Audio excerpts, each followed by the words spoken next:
Vou dar outro exemplo. Já contei para vocês. Fui pregar numa igreja muitos anos atrás. Preguei sábado à noite, preguei domingo pela manhã e iria pregar domingo à noite. Quando terminou o culto domingo pela manhã, o pastor, ele já dorme no Senhor, sofreu um acidente. Alguns anos depois, ele me disse assim: tem uma irmã aqui na minha igreja, ela é muito crente, Deus usa ela demais. O que foi de profecia, de revelação, é incrível, Josué. Onde ela impõe as mãos, a pessoa é curada. É dirigente do meu círculo de oração. E essa mulher entrou num estado de depressão que não sara. Todos os pregadores que vêm aqui eu levo lá para orar por ela. E eu queria que você fosse lá orar. E o pastor resolveu me levar para orar antes do almoço. Irmão, depois de uma pregação, você tem fome para comer pedra cozida com sal. Com fome, eu fico num estado de impaciência que só a misericórdia do rei. Lá vou eu com fome orar por essa mulher. Quando eu cheguei na casa daquela irmã, você viu um ambiente sujo, mal cheiroso, cheiro de sujeira, de casa abandonada mesmo.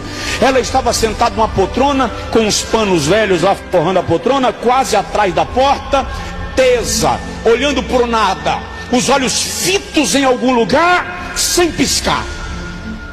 O marido dela saiu do quarto para nos receber, com a barba por fazer, umas caspas caindo no ombro, na camisa. Você vê que o cara estava com suor vencido. Estava um estado de abandono na casa. E o pastor disse para ela: eu trouxe o pastor Josué para orar pela senhora. E eu saudei com a paz do Senhor. Ela não respondeu. Fiz a oração por ela e fiz aquela oração cheia de autoridade: o Senhor é poderoso para mudar o quadro, a tua serva. E quando eu terminei de orar, ela permanecia na mesma posição, não piscava os olhos, não mudava a direção. O seu foco era o nada. Conversamos um pouco. O pastor começou a cantar um hino que diz assim: pelo mundo brilha a luz desde que morreu Jesus pendurado lá na cruz do Calvário. Terminou de cantar o hino, eu querendo ir embora. Eu ainda lembro a cena. Eu estava querendo ir embora, eu fui saindo e o pastor disse: não, vamos fazer mais uma oração. Aí lá vou eu, faço mais uma oração. E o pastor agora me ajudou orando, ergueu a voz. Ele era um homem de Deus muito sério, muito querido, orando comigo. E a mulher permanecia tesa, olhando para nada, e nada acontecia. Eu parei a oração, fiquei ali, e o pastor ficou meio que fazendo uma pregação reflexiva, tentando orientá-la de alguma maneira, dando uma palavra. E eu me afastei um pouco e fui para o hall de entrada da casa.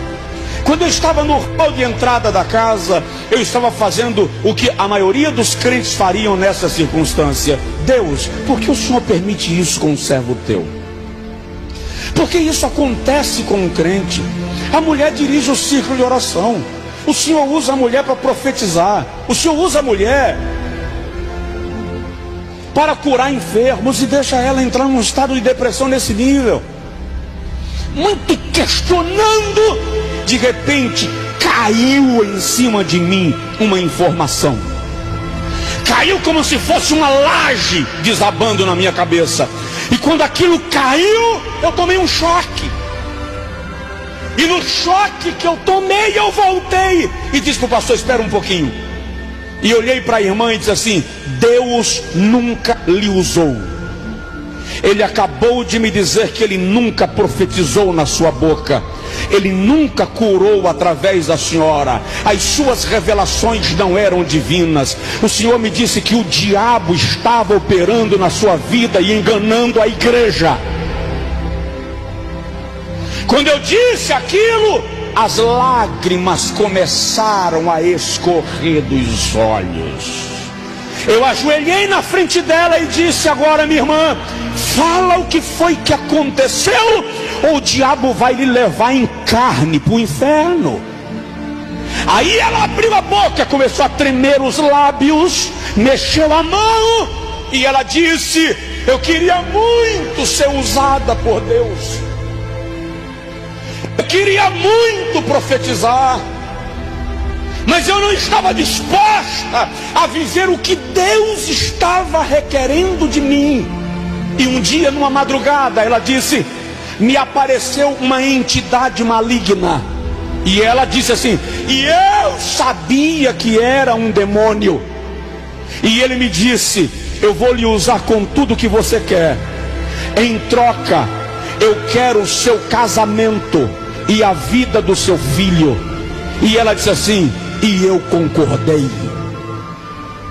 Daquele dia em diante, ela era a profeta da cidade. Quando ela terminou de falar, eu levantei, me afastei e disse: esse assunto é com a senhora e Deus.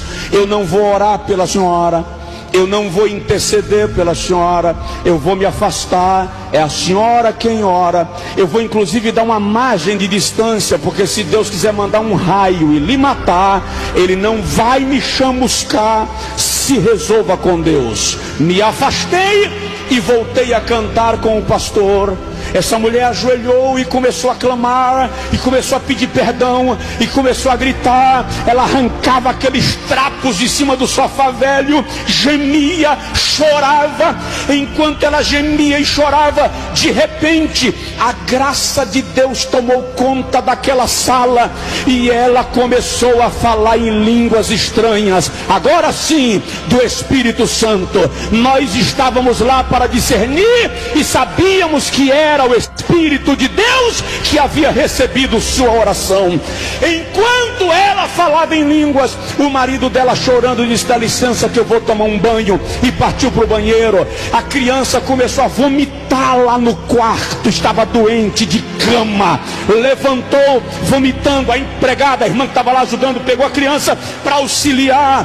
Para a honra e glória do nome de Jesus, nós fomos almoçar mais de 3 horas da tarde, mas à noite aquela família estava na igreja dando glórias e louvores a Deus.